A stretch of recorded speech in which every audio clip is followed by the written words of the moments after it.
Picture this for a second. You're sitting down with your younger self over a steaming cup of hot cocoa. Or maybe for you, it's a Capri Sun or Kool-Aid, because let's be honest, younger us didn't care all that much about how much sugar we consumed. What would you say to them? Would you give them advice? Share your hopes? Or maybe apologize for that questionable mushroom cut or that button-up flame t-shirt face? Oh, that was bad. Today, we're diving into one of the most powerful journaling exercises I've ever come across or have ever partaken in. Directly writing a letter to our younger self. It's introspective, it's heartfelt, and yes, at times it can even get a little bit emotional. But hey, that's why we're here, right? But first, welcome to the Wolverine Lifestyle Podcast, where personal growth meets deep thought and introspection. I am your host, Dylan Andres, and in this episode, we are exploring my personal journey through the journal prompt, connecting with your inner child. Write a letter to your younger self. What would you say to comfort and guide them? This exercise isn't just about self-reflection. It's about giving your inner child a voice and discovering what they have to say. So buckle up. It's going to get nostalgic, heartfelt, and maybe even a little adventurous. Before we dive into my letter, let's set the stage for why this journaling practice is so powerful. When you think about your inner child, what comes to mind? For myself, it's this wild-haired kid who spent hours lying in the grass, staring at the sky, and dreaming about what was out there beyond the stars. I personally did a lot of stargazing, especially in the wintertime. That kid was curious, full of imagination, and maybe a little stubborn too. You'll have to ask my mom on that one. And here's the thing. Our inner child is always with us. They carry our hopes, our dreams, and sometimes even our fears.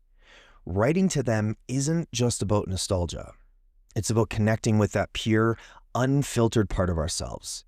It's a way to reflect on how far we've come, to honor our past, and maybe even heal some of those wounds we didn't know we were carrying. And let's be real. Most of us probably don't check in with our younger selves nearly as often as we should. When is the last time you thanked your younger self for everything they went through to get you here today? That's what this journal prompt is all about. So with that in mind, I sat down and I wrote a letter to my younger self. It's honest, it's raw, and it's little kid approved. If you want to hear it, let's dive in.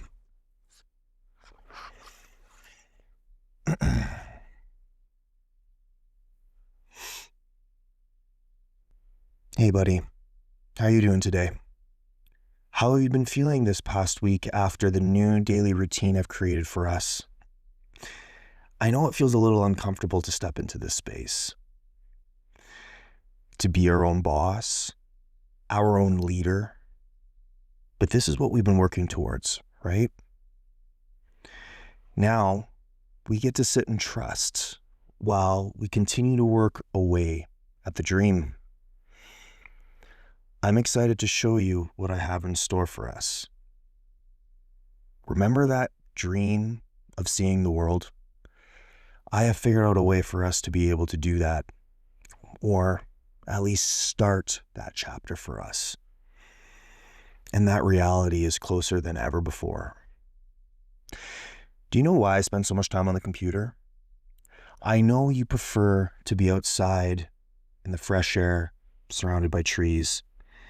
However, the time we are spending inside on the computer now is going to help turn that future, that dream of ours, into a reality. This is the work I have to do now so we can spend all of the time in the trees.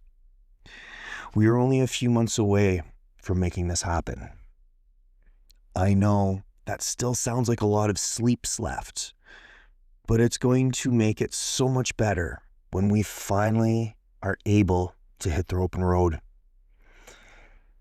Just a few last pieces to get tied up before we go.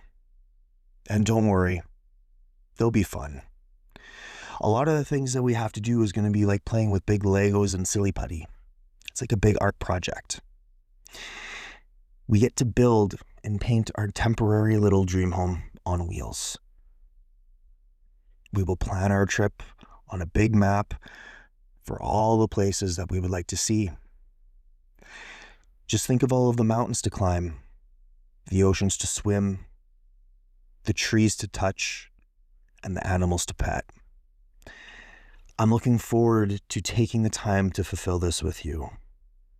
I remember how much time you spent outside just staring at the sky, looking at the stars, wondering what was beyond. The places we are going to go are going to have so many stars to look at. It's going to take your breath away. Oh, and I haven't forgotten.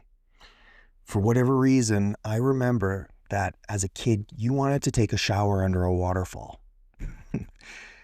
So I'm going to make sure that we get to do that. Before I leave you for the day, I want to remind you that you are an amazing kid. Thank you for your patience with me today. I know I'm not tuned into you nearly as much as I want to be, or as much as you might want me to be. Every day, I am working on changing that for the both of us. Thank you for everything you have done for me. You got us through some tough times, and you are a real hero. I wouldn't be who I am today if you didn't make the choices you made for us. I don't ever want you to think that you made the wrong decisions, because I am deeply proud of the person we have become today. Never stop dreaming. Never stop believing in yourself. Never stop being curious about what is possible. I love you, and I am proud of you. Signed, from me to you.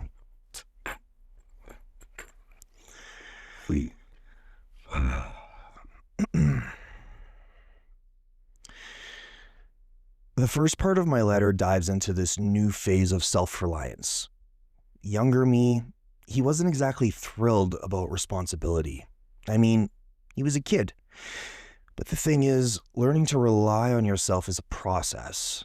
Self-accountability is a skill, one that many of us think we have, until it's actually time to flex that muscle. It's uncomfortable at first, but with time, it becomes empowering. And isn't that true for all of us? Think about something you've accomplished that once felt impossible for you. You witnessed others doing it, yet you struggled, wondering why it seemed so much harder for you compared to everybody else. Then, bam, you figured it out. Good job. At first, it's intimidating, of course. And then you realized you're capable of so much more than you ever thought you were. And that right there is what it is all about. Growth. One of the biggest themes in this letter is keeping those childhood dreams alive. Younger me wanted to see the world, and now that's a goal I'm actively working toward. The funny thing about dreams is they don't really go away. They just evolve.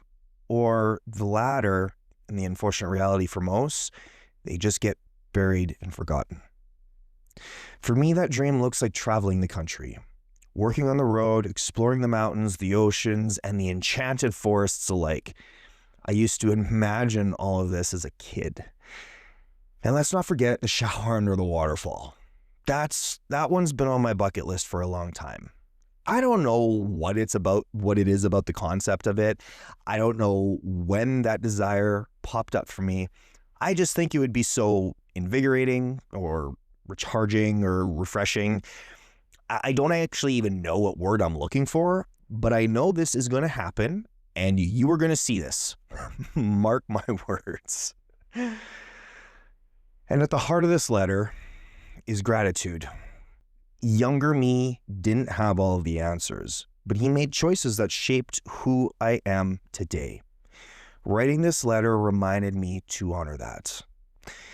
How often do we stop and thank our younger selves for what they went through to get us here?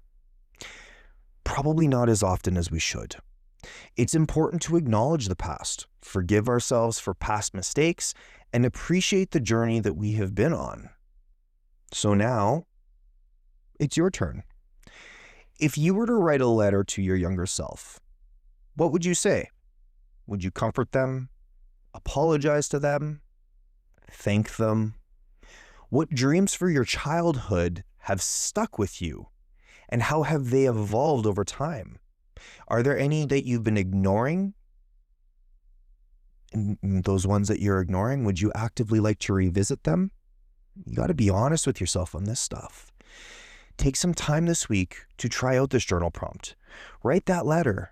You might be surprised at what comes up. And if you do try it, I'd love to hear about it.